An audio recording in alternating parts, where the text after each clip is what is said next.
Hello, welcome back to my channel with me, Geekay Vapes. It's not Geeky Vapes, it's not Geek Vapes. No, that's a different company. That's a different entity altogether. I'm Geekay Vapes.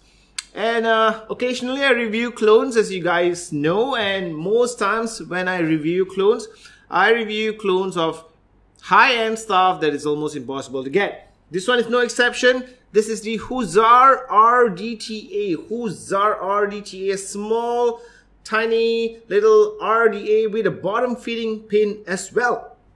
Let's take a look.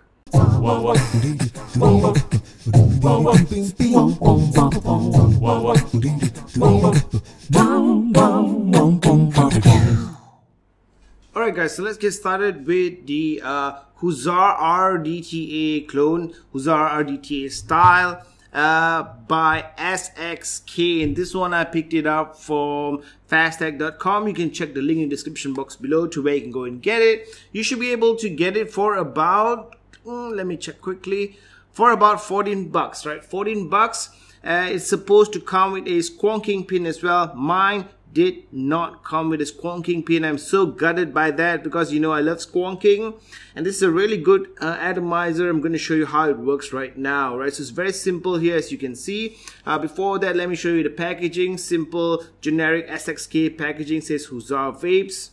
Inside you will also get a bag of spares with a fat thick o-ring, two smaller o-rings, two screws for your post, and this is where the gold-plated squonking pin is supposed to be, but I did not receive it in my package. So it's a very small 22mm diameter atomizer, very short profile. If you compare it to the Hadley, right, this is with an additional cap. It's about the same size as the Hadley, except you have the fins here, the heat sink part going on top. And this is actually a design that they got from the torpedo cap, one of the caps from the Hussar RDTA. Comes with a Delrin drip tip. It has side adjustable airflow, two airflow slots on each side, and each of those airflow is about 3.3 millimeters. So you can adjust the airflow just by twisting the top cap like this, right? There is a stopper, there's a pin there as a stopper. I'll show you in a while, but the pin actually was in the bag of spares, so you can use it without the pin, but that will mean that this moves about freely without, you know, a stopper like this, right? So just on this side wide open and wide open on the other side as well. And with the pin as well, it makes it easier for you to actually twist the RDA off. And at the bottom you can see your gold-plated center pin right here. It says Hussar Vapes with the Hussar Vapes logo. Here's how the top cap looks like. And this is where your coil would be, right? This is where the main build deck area here would be.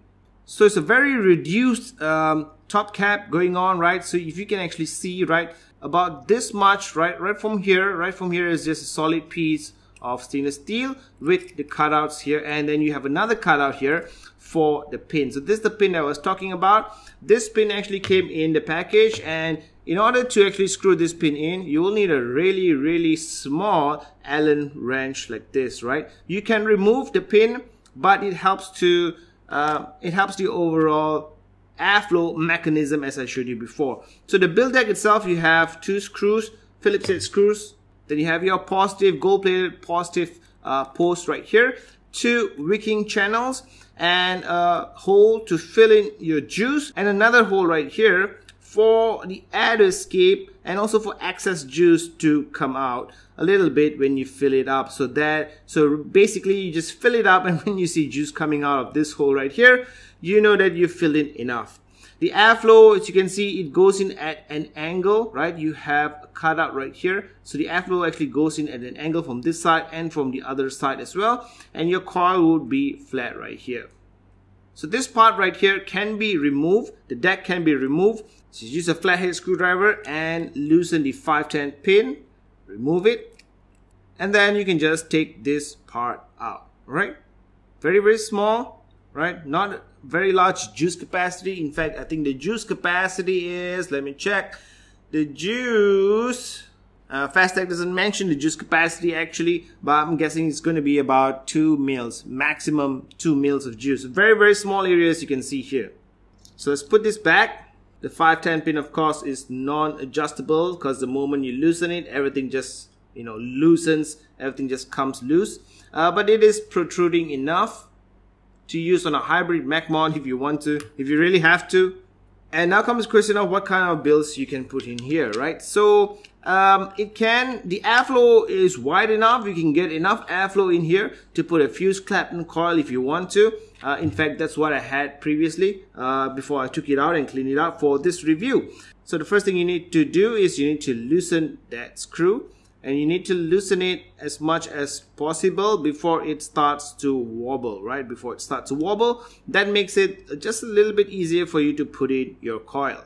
I'm going to be doing a 3mm messy build meaning with no tools. I'm just going to use this 3mm coiling jig right here. And the easiest way to do it is actually to wrap your coils counterclockwise. Right? We look at it this way, counterclockwise, right? I'll show you why in a while. Now I normally do it like this out of habit. I normally do it like this, but this time I'm going to do it the other direction, right? We're going to go for 6 wraps.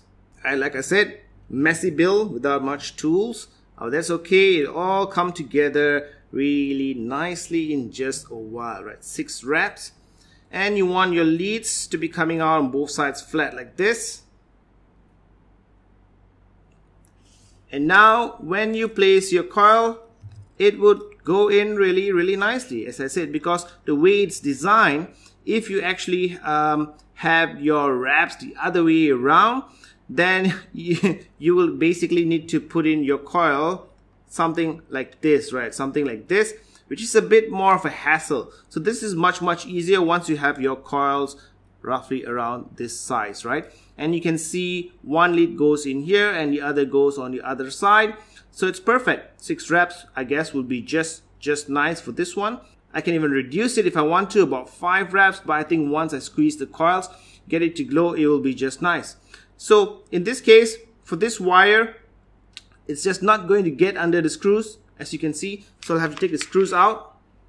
Then I'm going to put my coil right here, right? And you can basically, for spacing, what you need to do is just make sure that you put your coiling jig flat on the RDA itself, right? I apologize if this is a bit difficult to see for you, because when it's easy to see for me, it's going to be difficult to see for you, right? I have to get it right underneath me, right? So once you have the screws put back, for this wire, this thick wire right here, it pretty much makes it much easier for you to build on, right? Then all you have to do is just tighten the screw down.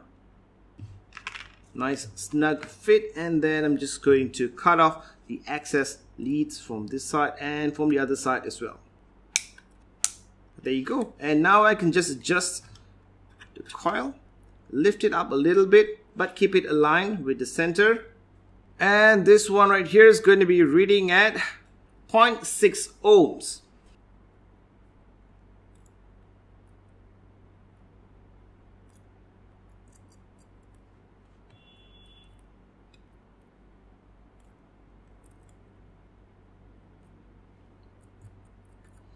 So remember, the airflow is going to come up from here, hit your coil, and from here as well and hit your coil. So you're looking at an airflow area at about this much, which is the exact size of the coil I have in here. If you're going to put larger coils, number one, you're going to have some issues with wicking it, and number two, also it perhaps is a bit too large for the airflow area, right? So basically from here it goes all the way up to here. So that's roughly an estimate of the type of coil that you can put here. The larger or the largest size for the coils that you can put here, to be exact.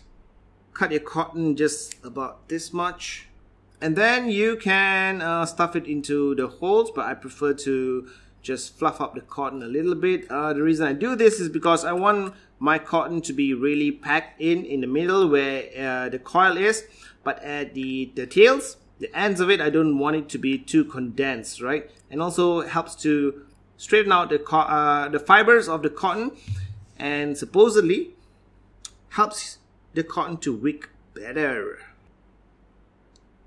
And just stuff the cotton in, Very easy to stop your cornea, as you can see. And also it can accommodate, you can use larger coils in here. If you have a Hadley RDA and you have a favorite coil build in your Hadley, I think it's going to work pretty well for the Hussar style RDTA. Now comes the part where you have to fill this up. So basically, if you have a glass dropper, it's going to get messy. It's going to get messy because this hole is small. You can put your glass dropper and can fit it in, but the juice on the side of your glass dropper is going to spill all over the mod. So I would recommend a unicorn bottle. With a unicorn bottle, no issues at all. Just put your bottle in, and I don't want to block. Alright, so I'm going to tilt it a little bit and then just squeeze your juice in. Right, and you see juice coming out of the pinhole right there. That will mean that you have just the right amount of juice. Saturate the coil.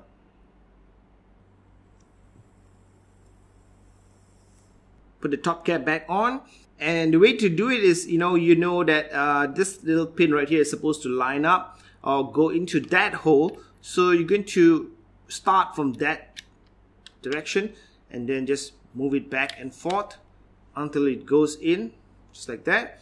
And then you have your airflow fully working. Again, you can remove the pin and that makes it a little bit easier because you don't have to guess which direction you need to put a top cap. You just put a top cap and then you just adjust your airflow.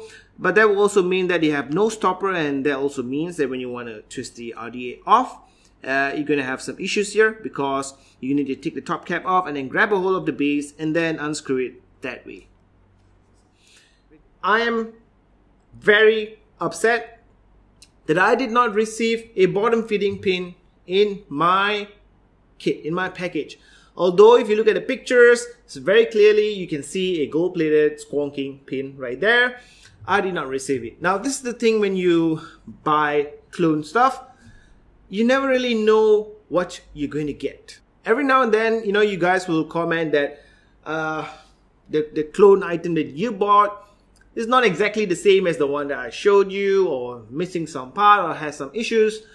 They are clones after all. There is no guarantee, there is no warranty, and sometimes I don't know what went wrong. In this case, I did not receive the bottom fitting pin, but everything else is in perfect order and works just really nice. So 35 watts, the build that I had earlier, I showed you.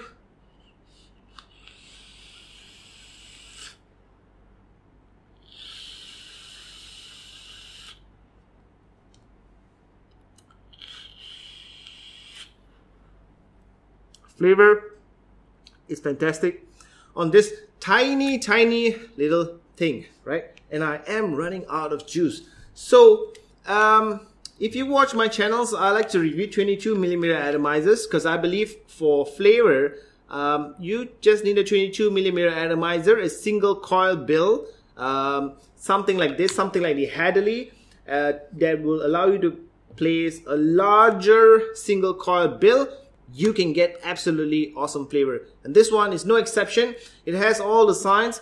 Short profile, the deck area is mostly built up, I would say built up, right? So you have an area for your coils, and on top, on the top cap itself, both parts are solid stainless steel, except in the middle you have the hollow part in the middle. So that is really the chamber, very small chamber, and therefore you get really good flavor. But the interesting part is I'm not getting any spitback at all with this one, also because of the design. The design of the top cap itself. I'm not really getting any much spitback, and the airflow is wide open enough for me. Obviously it's not going to be a cloud chucking RDA, but it's wide open enough for me compared to some of the others I've tried, right? I would say maybe like the Hadley.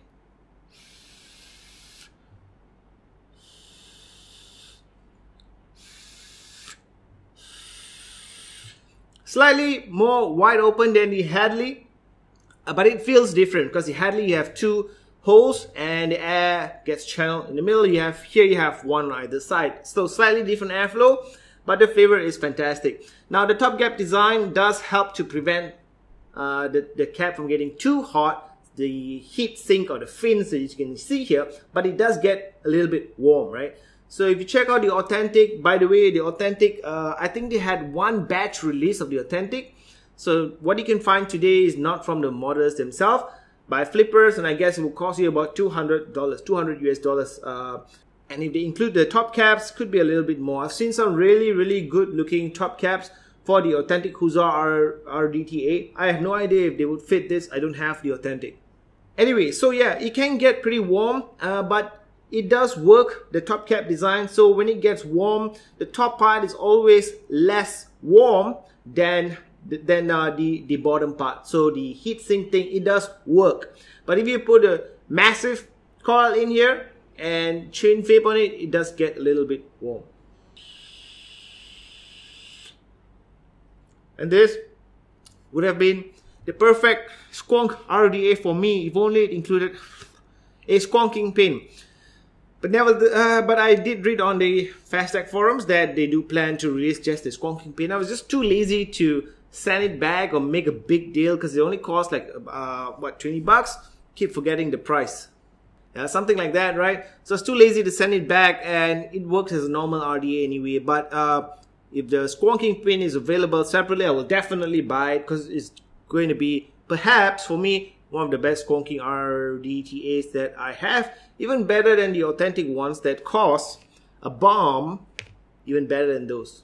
So yep, that is my review for the SXK Hussar RDTA styled, no, SXK style Hussar RDTA clone by SXK. If you want to pick it up, check the link in the description box below. But again, I make no guarantees. Mine did not come with a squonk pin. Hopefully yours does. Wokie dokie, no more smoky.